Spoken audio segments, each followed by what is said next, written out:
We're live.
A little music for the start. Need to get these windows set up. I wish I could hide that thing. Okay.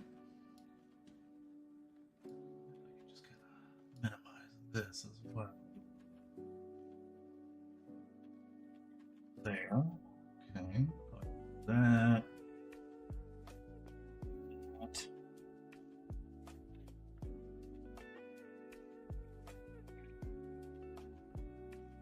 Let's get this here.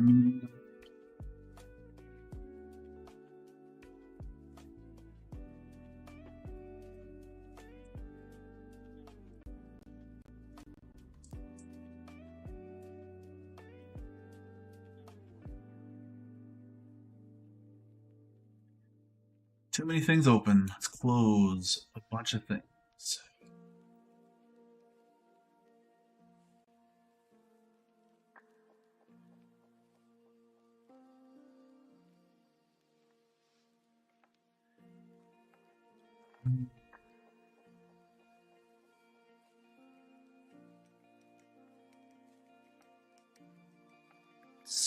Close.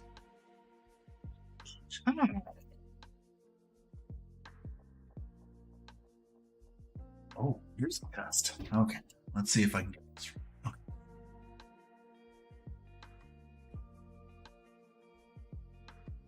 Okay, let's see.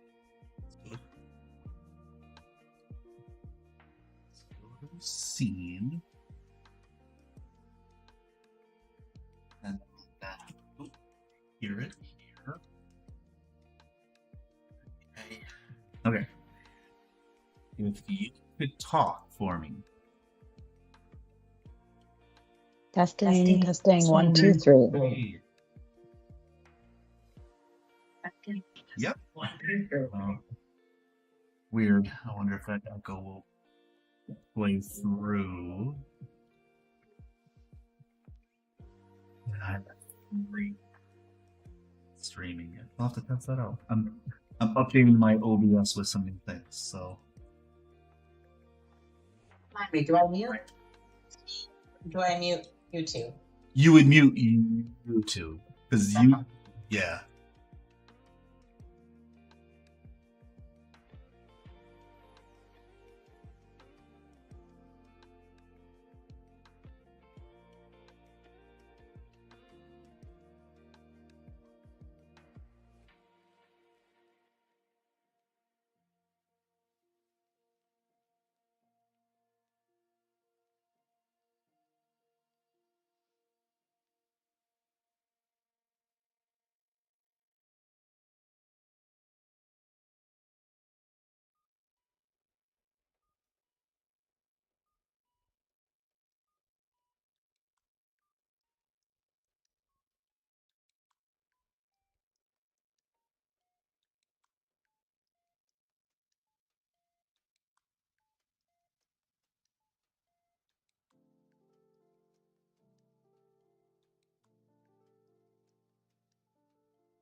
Um,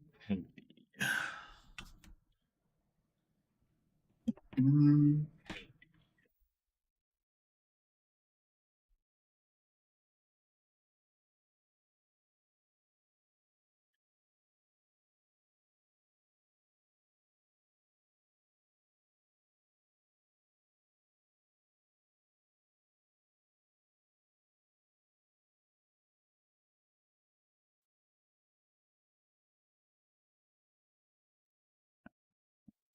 some other day. Okay, it's a couple minutes after. We will kind of get started, kind of lean into the conversation a little bit here. Make sure my audio is working here. Sure. Yep. Okay. If everybody can hear me okay, please let me know. I'm tinkering with new stuff with my OBS software, and I'm worried that I'm gonna break thing. Thank you, Adrian. Okay, so hello everybody. Welcome to our September lunch and learn for the WiscWeb service. For those of you who don't know my voice, my name is Matt Goins. I am with the WiscWeb team, obviously. I am a client engagement specialist with the WiscWeb team. I do a lot of the training, a lot of the consultations and conversations that you guys have will end up being with myself or with Jenna Klinner, who is our service lead, and she's also on the line, and she'll chat here in a little bit as well. It is the start of the new semester. So, as I said in the email that I sent out, just a little reminder about what we do with this, with the list, and just kind of going over that. Um, the Lunch and Learn is our kind of monthly gathering where we, as the team, get a chance to talk to all of you, and you all get a chance to kind of reach out to us and ask some questions, and give us a little bit of information about how things are going.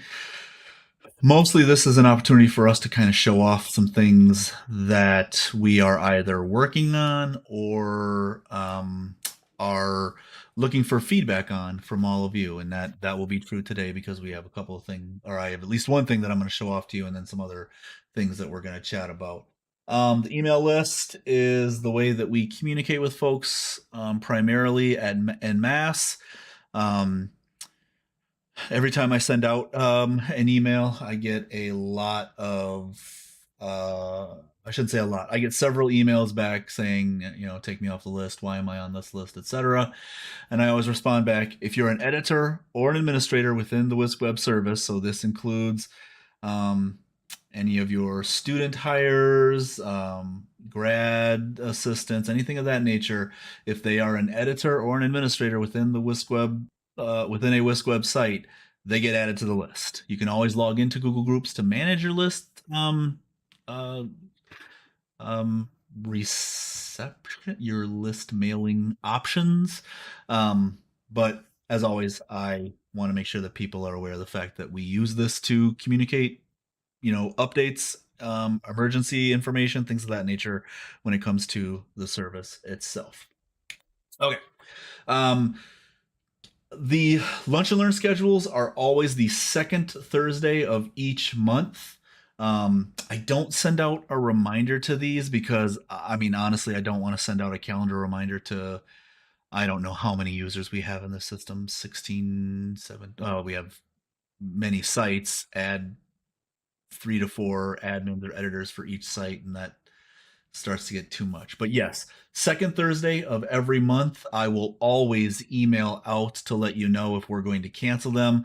A lot of times, if the agenda is going to be super light, or if we just really don't have anything to update you all on, I will email out and just say, you know what, we're going to skip it this month and we'll move to the next month for any of those updates that we might want to give you all. So just to kind of chat about a few things that we have, that we've got going on. I have a number of notes here that I will kind of go through. I'll let Jenna talk about the embed content stuff here in a second. Google Analytics, for those of you who remember or don't remember, I didn't have this window open, but I will open it now. Transition to here.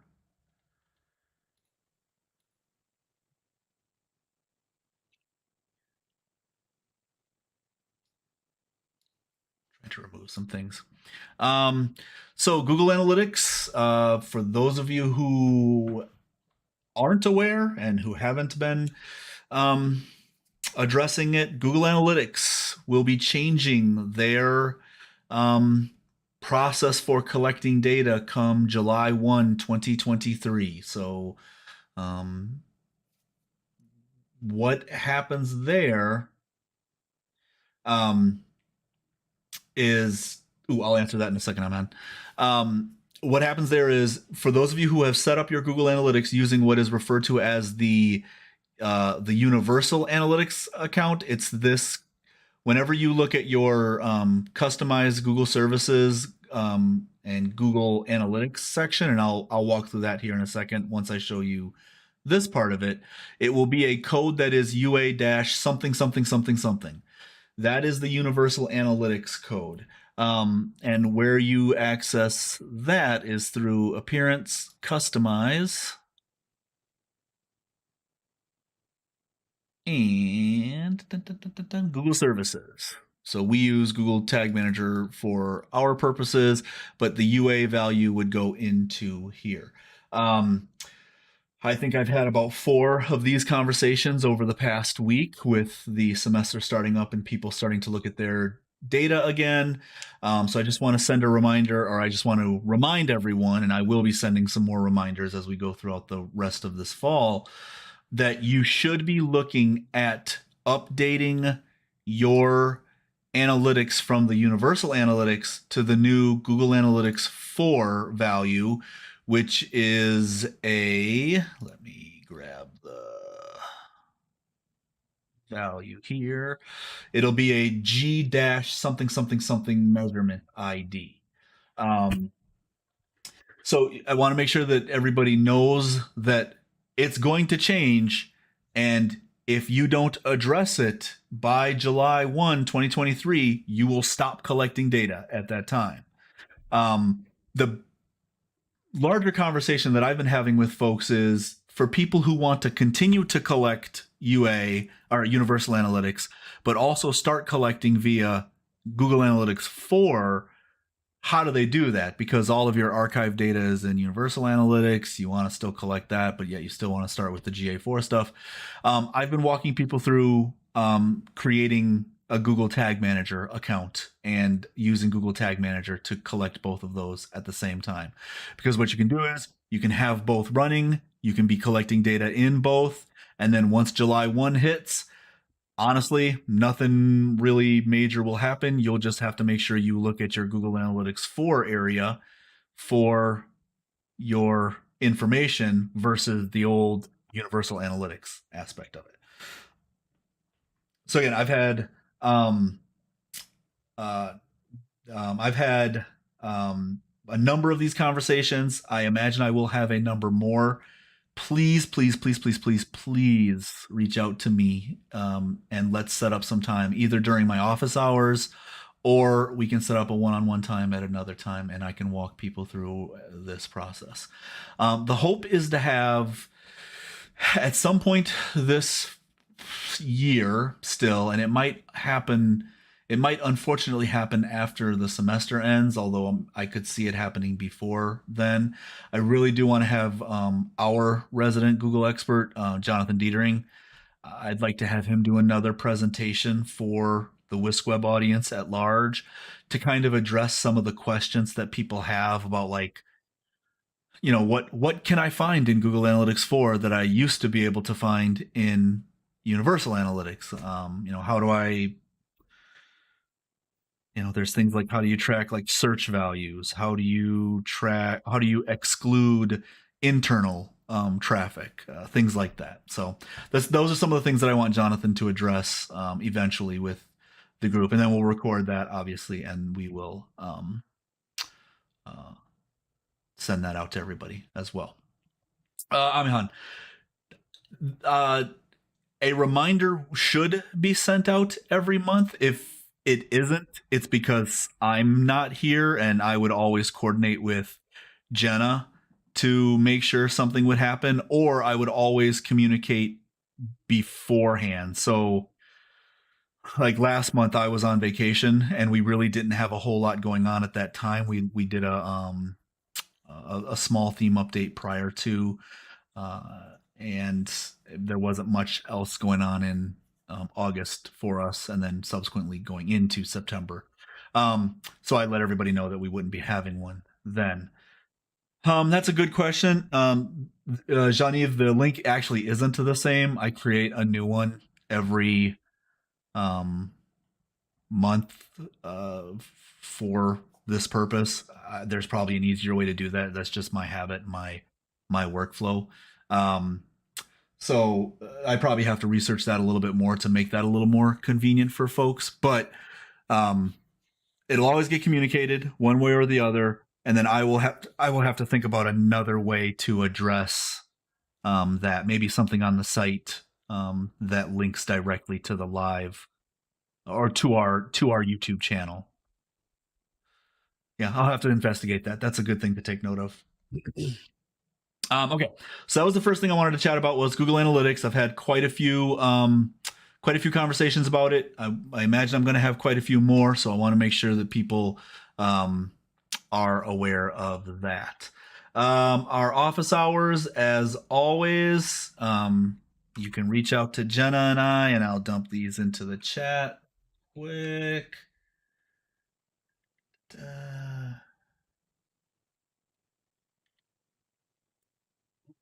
Boy, that did not format the way that I wanted it to. Apologies there. The first one is my link. The second one is Jenna's link. If you guys ever wanted to schedule some time with us on a Friday to chat, I do the mornings via Zoom. Jenna does the afternoons via Teams, I believe. We do try to make ourselves available. And then, I always try to make myself available. I always want people to reach out to me if you have questions or just need a little bit of guidance on some things there. Let's see. Google Analytics, office hours. Another thing that has been cropping up quite a bit lately is because this is the new semester and a number of you are either new to the service or a number of you are adding new editors or new admins to your site. The WiscWeb UW theme Canvas training course is at that link there that I just pasted in. That's basically the beginner's training that I used to do in person way back in the before COVID times. That has a lot of that content there. So feel free to use that, communicate that out to any of your editors, any of your admins that kind of need a little bit of like introductory information to the UW theme and to using WiscWeb. So, and then always for those of you, I guess I'll put this in here as well. For those of you who have taken the course or who have looked through that content, I would sincerely appreciate some feedback on it via that Qualtrics link right there, just so that I can improve on it and iterate as necessary moving forward. Okay, that's those updates. I will hopefully yield the floor a little bit to Jenna here as well, because we do have some I guess we just want to give a little update on the embed content conversation that we have been having over the past, I guess, several months now. But for those of you who are unaware or did not remember, or I don't know, way back in the day, WordPress updated its I guess security policies and abilities for the use by site admins and site editors to embed content such as iframe tags, script tags, and style tags. And we grandfathered in a number of sites that would allow those things to still be used. We are going to end that policy. We really things that use iframe and script open the door to security concerns that we would really like to remove from the service, and as such that has an effect on sites that have been using those tags, or sites that have been I guess sites that were grandfathered in, and we've sent out a list of that in the past. um, we have tried to address as many of those needs as possible via a custom plugin that we use, that does a number of things that is like WiscWeb specific. There are some instances where that is not going to work, just because of the various parameters that exist in the embedding functionality. So specifically things like MailChimp, we won't be able to do. I think Constant Contact was another one we won't be able to do. There are several others. I don't have the list off the top of my head. I don't have the Git tag or the our Git ticket up to work through it. Jenna might know it better, and like I said, I'll yield the floor to her to kind of give more of an update as well. But our hope is still to do this by early January, or by early 2023, sometime around January. But we are flexible based on the fact that we don't want to completely break a site if necessary. We've been trying to address that as much as possible over the past couple of months. But yeah, Jenna, anything else? Yeah. So Matt gave. Oh, I'm getting some feedback. Sorry. Okay. Oh, gotcha. So Matt gave a good overview of the history and background. Just as a reminder, this really only affects folks who had a site created before around January 2019, because after that point, any new sites did not have this ability to start. So many of you out there might already not have this ability to use embed code, and you're used to using just the URL for this. But those who did have an older site, you will be affected. What we've been doing is offering scans. So you've probably heard from us that we can do scans of your site for instances of iframe style and script tags. If you haven't yet, and you are one of those sites affected, we do encourage you to request a scan. We have a customer support form. Matt, if you could bring up our customer support form and show them the radio button for embed code scans. We've had a number of you already request those. Thank you to those who did. That's so helpful. We've also, where we have seen folks have a lot of instances, I've been reaching out directly and sending scans just to make sure they're aware and have ample time to address them. So Matt's showing on the video right now the option in our customer support form where you can choose an embed code scan. But generally, this is something that will go away if you have instances of iframe, script, or style tags. After we make the change, those would break.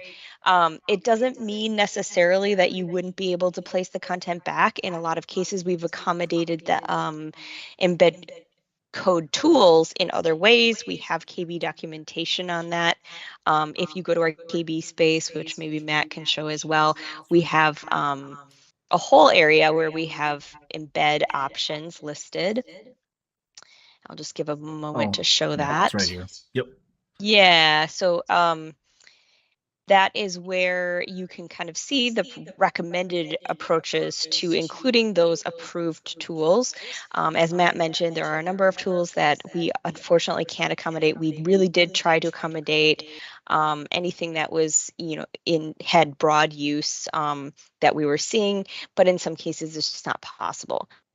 If you have questions, please do reach out. We really want you and encourage you to take a look at this, make changes, get ready for this change. We don't want this to be a surprise to folks when it happens. I think that's everything. I will give an updated list. Matt did email out, but the tools, as he mentioned, that cannot be accommodated are MailChimp, Constant Contact, Facebook feeds, Embed Social, and Flockler were the ones that we saw kind of coming up more frequently that we know we can't accommodate. There are others. There are a lot of custom tools that we've seen where it's like a tool built internally by a group. And in a lot of cases, those are not able to be accommodated either. If you have questions, though, please reach out or schedule time with Matt or me in our office hours, and we can certainly go through that with you. In the future, I am putting together a presentation on like, what is this? How does it affect you? How can you update your content? We'll be emailing out when that's ready. But that will kind of just walk you through like, what am I supposed to do? Here's how you make those updates that we need and make sure we're answering any questions that you have as well. I think that pretty much covers the embed code stuff. Apologies for anyone who is not affected who keeps hearing about embed code. Yeah, we have to communicate it out because we do have a number of sites that are affected by this thing. And we get the question, even after the fact that we have communicated it out, people still ask about the ability to do certain things. I've had a conversation over the past week about some YouTube embedding type stuff and like using iframes to change the height and the width of stuff, and you actually can accomplish that using like HTML tags. So if you have questions about some things, just like reach out. We can either try to work through it, or the answer will be it can't be done. That's kind of where we stand, unfortunately, for that. Okay. Beep bop boop. Again, if you guys have any questions, anything that you want me to poke at that isn't sort of agenda related, go ahead and ask in the chat. I'll throw that at the wall. Upcoming stuff. We have a theme release update scheduled for September. Is it September 29th? Yeah, let me just, if that's last Thursday, yes. Yep. Yes, the 29th. I think so. Okay. So we have a UW theme update coming for September 29th. I don't know all of the things that we are going to be adding into. I shouldn't say all the things. That makes it sound like tons of things are going in. I don't know what we will be adding in at that time. But we do have one thing that we want you to see now, and then we want to get some user feedback on.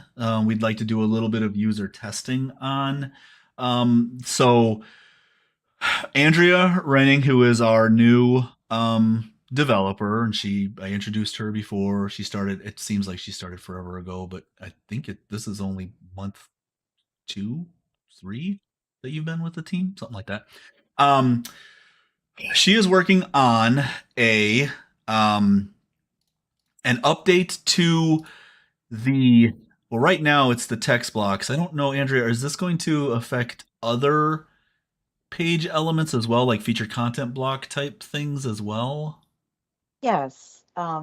So we have a solution that we're testing out that will affect anything that has either a UW card or a drop shadow, and featured content already has a UW card class associated with it. So it'll work too. Yep, thank you. So essentially what we're going to do is we're going to add an option in here for your multi-column layouts, your 2 and your 3 column layouts, because that's where those varying dimensions happen. But what we want to do is we want to add the ability to match card heights. This is our current title for it. One of the questions that Andrea has is, does that make sense, or do we need to call it something else that is a little more obvious? But in general, what this will do is it will force a specific card height to text blocks, feature content blocks, things that already have that type of class assigned to it. So we have a few example screenshots here for you to see now, and then I think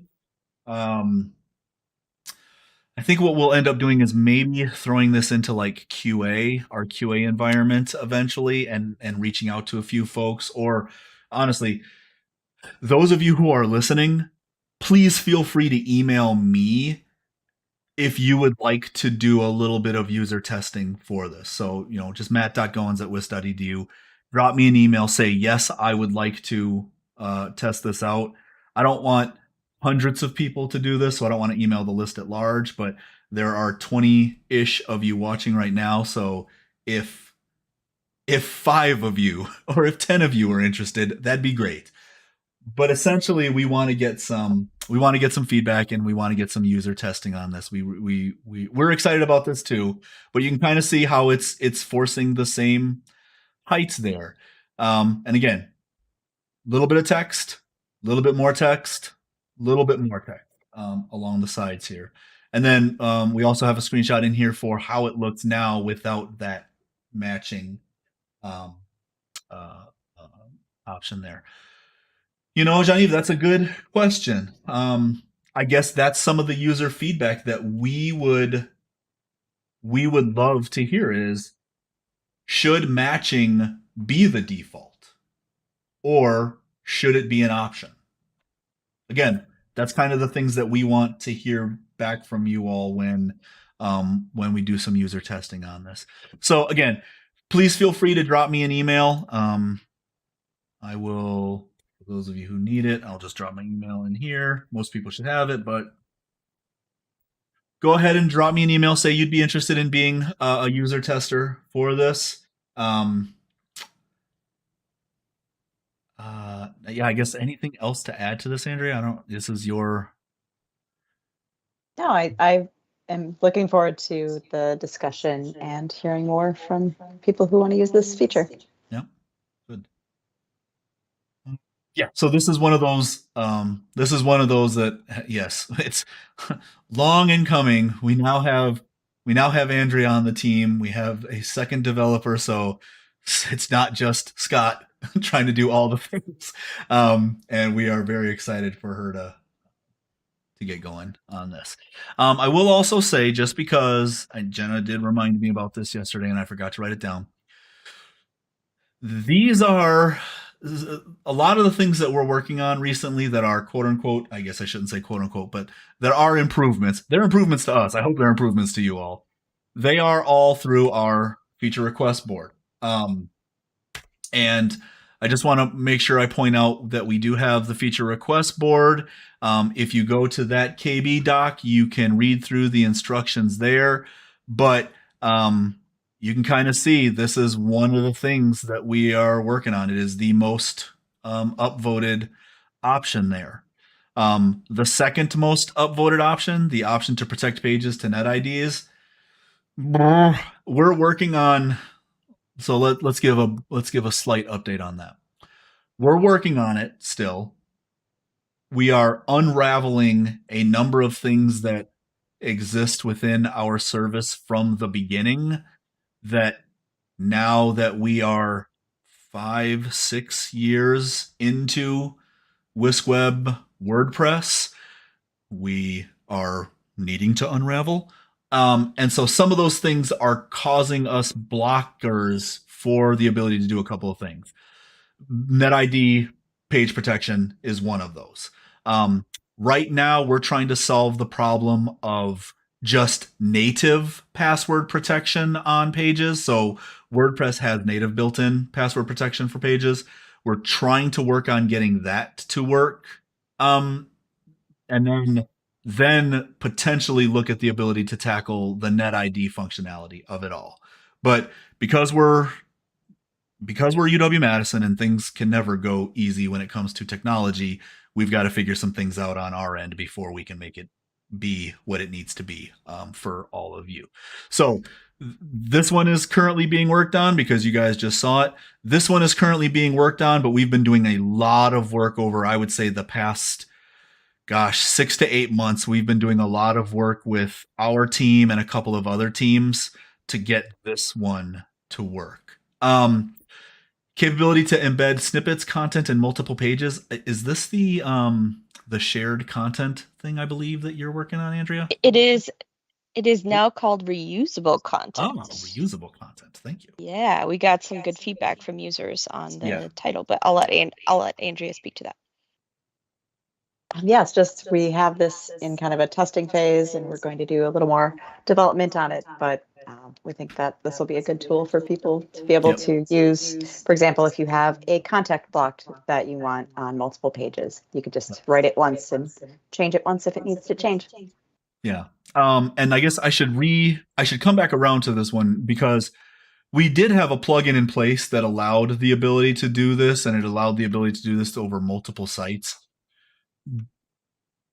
It worked as expected over single site, but the ability to do this over multiple sites creates some complications for us as a massive multi-site. So we don't really want to do that because we don't want to put ourselves in a position where something could potentially break because of the multi-site aspect of it all. But what Andrea's been doing is simplifying that capability and allowing it to just be reused within a single site. So again, the idea is you create some content and then you can reuse that content over multiple pages, posts, whatever it might be within your site. Anywhere that you can have access to the text editor, basically. So yeah, so those are the big three right now that we are working on. These two are currently this one we are testing, and we have tested, and it's looking good. This one we are going to be testing. Obviously, that's part of the conversation we're having right now. This one's coming. I swear to you, the ability to protect pages via password, we will get there. We're just not there. I would just caution, we're working on an option to protect via password. Yes, this not one net is ID. listed as net Yep. ID. Net ID is a lot more challenging, so it's not that it won't be possible in the future, but that is a longer term. That's a different mountain that we have to climb. We got to get up the first one and then go up the second one. So, but yeah, so as always, if you guys have feature requests, please go out to our feature request board, upvote any things that you feel like you are interested in as well, or create a new issue, and we can talk about it, certainly. I'm trying to think. Anything else?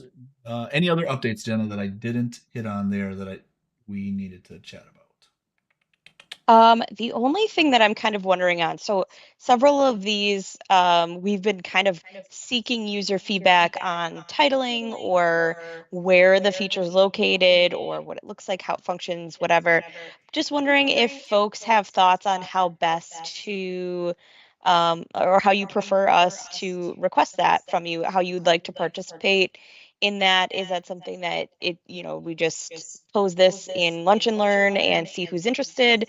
Are there folks that are always welcome, willing to provide feedback, and we can just ping you?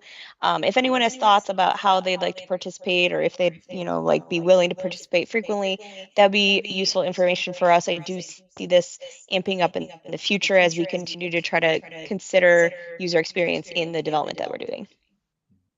I always kind of look at the Lunch and Learn group as our power user group. Like there are a number of names in there that have been in there since we've been doing this thing. So we always have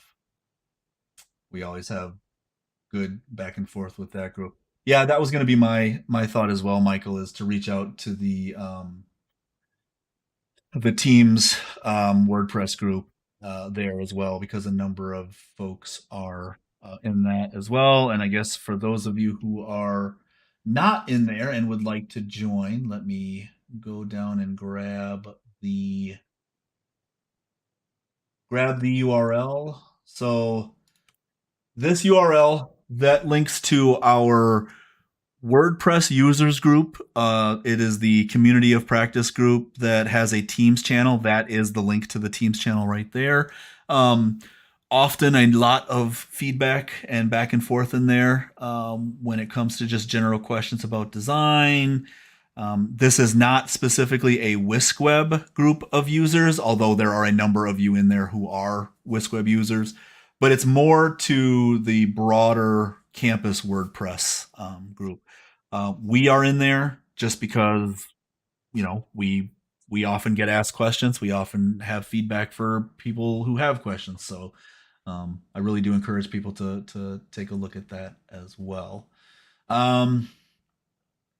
Yeah. Couple more things here that I would like for you all to be aware of. A couple more groups to be aware of. So that is the design community of practice link, and then here is the accessibility community of practice link as well. Both are groups that have regular meetings that are recorded, and there's often a number of valuable topics that are discussed there that I would really encourage people to take advantage of, and and rewatch some of those presentations. The most recent one that I can remember was friend of the service Ketter Joyner, who gave a presentation on like color schemes and you know, picking color values for your site, for your projects, for many things, not just websites. So dun, dun, dun, dun. We're in the midst of a change freeze right now, so no real plugin updates can go out right now. I think I have a Gravity Forms update that's going to go out soon. No big changes recently to plugins that I have seen. I feel like I have been saying this for over a year now. Events Calendar 6.0 is coming. They're currently on their second version of a release candidate. I have that version of the release candidate, and I have tested it in my in another environment that I have access to, another WordPress environment that I have access to. Seriously, for all the hullabaloo, nothing's really changing about it. It's still going to be events calendar. You're still going to create your events the same old way. Once there is a release version of it, I will put it into our dev and QA environments to do some testing, and I'll probably do a little presentation on it just so people can see, like, here are the new things about it. But just as a reminder, the release of Events Calendar 6.0 will change the stylings of your events from the older version to this newer styled version. My recommendation is to just go on into your events calendar now and opt into that. So if you go to events and settings,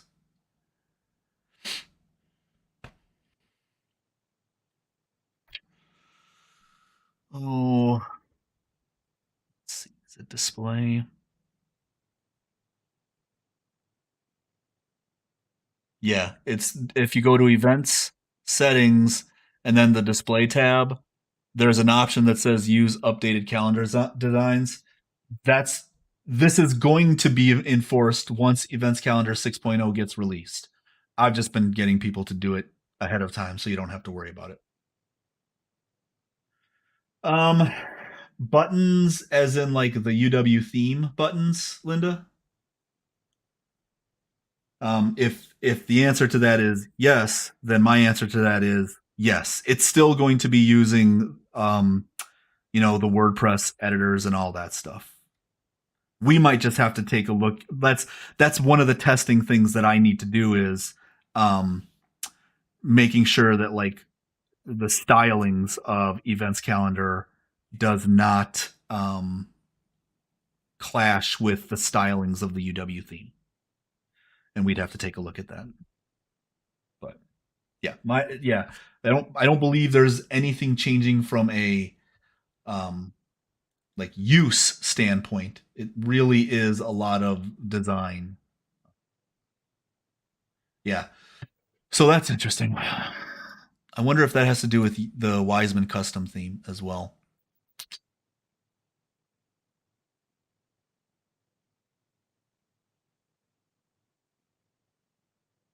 Matt, I think what Lynn Hi. is referring to, hi, I think what she's referring to is the button, depending on which one you use, it like when you hover, it might like look white. We really encourage you to use the inverse design for buttons in events calendar. Otherwise, you may have display issues. So if you can invert the color, so if you're normally doing, and I think blue might work better, but if you choose blue and invert it, you'll have a better experience.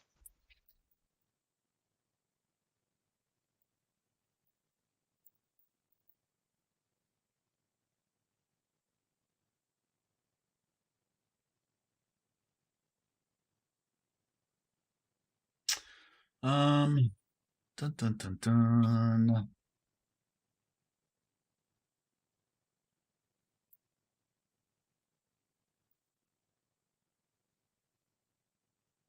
Watch me do this live, everybody.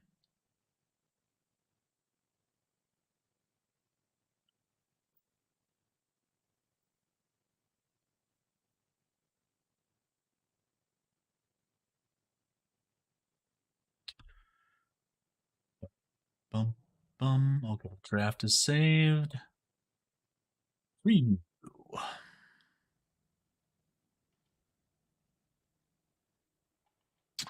It's doing the purple. Yeah, looks like, yeah. So yeah, what Jenna is saying is to use the under the style option, use the reversed button instead of the default button.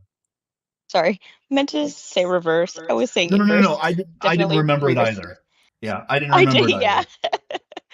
Sorry about that. Yeah. So. Let's see. Yeah, I think that's about it. That's really the update that we have right now. We should have more next month when we have a theme release, when we have a few more of those things out in the wild that I can demo for everybody. I don't know. Any questions, anybody? You guys can ask while I sit here and vent for time. Go check out the featured content or the featured request board. Feature request board. Please reach out to me if you're interested in testing the match card heights option within a site. I don't know. Reach out to me very specifically. Reach out to me if you want a little bit of guidance on Google Analytics to get through that process. Again, I cannot encourage you any more than I already have to change over sooner rather than later. Or get both running at the same time via Tag Manager. But don't wait. Get going. Well, we are done 15 minutes early. Again, we had a very light agenda today, and I still somehow talked for 45 minutes, and that's just me. So everybody, if you have questions, reach out the various ways that you can. Otherwise, we'll talk to you all next month. Have a safe weekend. Have a safe month. And yeah, take care. We'll talk to everybody soon.